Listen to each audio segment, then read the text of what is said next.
If you're familiar with the Gospel of John, you may know that his Last Supper account doesn't include the familiar words, "This is my body, this is my blood," which the other Gospels use to mark the institution of the Eucharistic meal.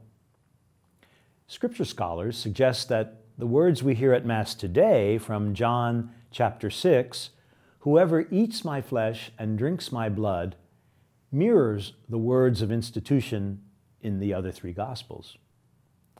Scholars also suggest that these words shocked Jesus' first audience as cannibalistic.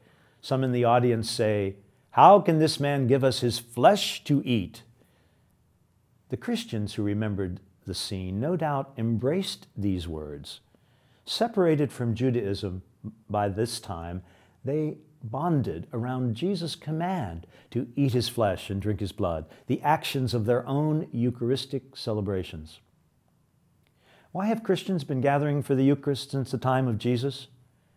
Well, the answer is in the conclusion of today's Gospel. There, Jesus says that those who partake of his flesh and blood remain in him and enjoy the life he shares with the Father. Throughout John's Gospel, we find many references to the intimate relationship with the Father which Jesus is offering his followers. This life-giving relationship has been at the heart of the Eucharistic experience of the Christian community since the beginning. In the language of the other three Gospels, we do this in memory of Jesus.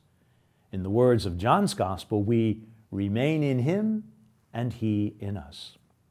That relationship extends to those whom we share the Eucharist with, as branches on a vine, as members of the flock of the Good Shepherd, as those called friends by Jesus at the Last Supper.